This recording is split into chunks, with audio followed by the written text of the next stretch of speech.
जी का चल रहा है, तो क्या लाभ दिखाई दे रहा है, क्या जनता की आशाएं खा रही होती अभी उत्तराखंड के विधानसभा का सत्रारंभ हो रहा है और इस विधानसभा के सत्र में अनेक प्रकार के बिल विधेयक आने की संभावना है। और उसमें एक जो महत्वपूर्ण जो विधेयक है वह है यूसीसी का, समान नागरिक संहिता का जो एक बिल है वह आने की संभावना है, प्रबल है। मैं मानता हूँ कि ये बहुत ही महत्वपूर्ण है और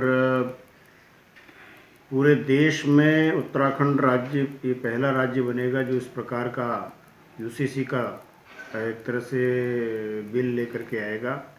पूरे देश के लिए एक नज़ीर बनेगा और जिसके कारण हमारे देश के सभी नागरिकों को एक कानून, समान कानून के आधार पर उनको समान न्याय मिलने की जो बात है वो पूरी होगी। और इसलिए मैं मानता हूँ कि एक बहुत ही एक अच्छा, यानी देश के सभी नागरिकों के लिए, सभी धर्मों के सभी नागरिकों को समान न्याय व्यवस्था के आधार पर न्याय मिलने का रास्ता प्रशस्त होगा।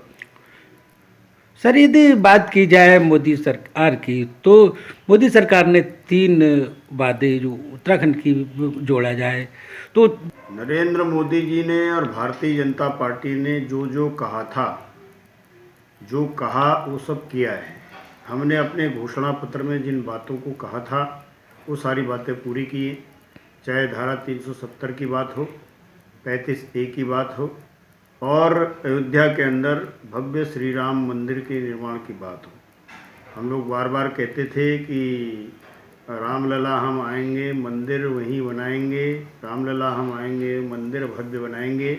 उस समय विपक्ष के लोग, कांग्रेस के लोग ये कहते थे कि भारतीय जनता पार्टी इसका राजनीतिक उपयोग करेगी, मंदिर कब बनाएंगे, कहाँ बनाएंगे, इसका जिक्र नहीं करेंगे।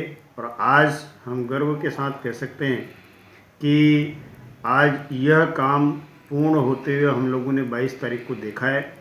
और ये केवल 2 काम ही नहीं, अनेक प्रकार के ऐसे काम जिससे देश तेज गति से आगे बढ़े, देश दुनिया के अंदर अपना स्थान बनाए।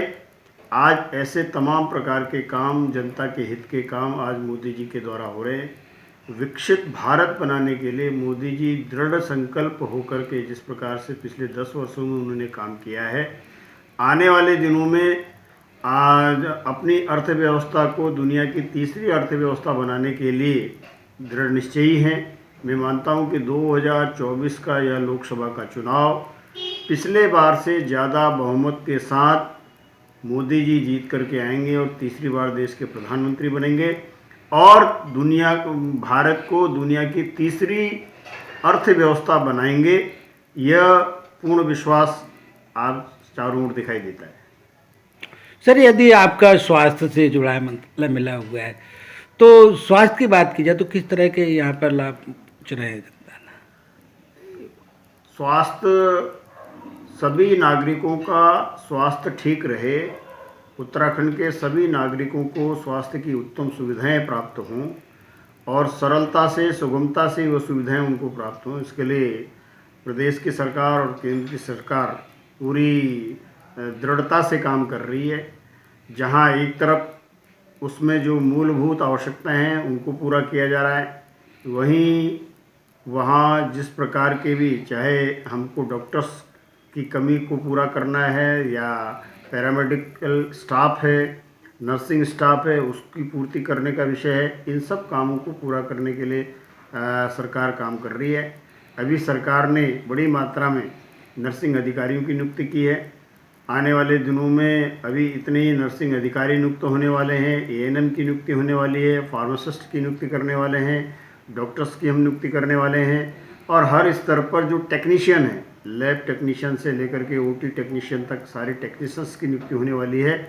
और आयुष्मान भारत, आयुष्मान के तहत जो अभी जिन लोगों के आयुष्मान कार्ड नहीं बने हैं वो कार्ड तीव्रता से सब लोगों के वो कार्ड बने और इस आयुष्मान भारत का लाभ उत्तराखंड की प्रत्येक जनता को मिले, इसके लिए सरकार प्रतिबद्ध है।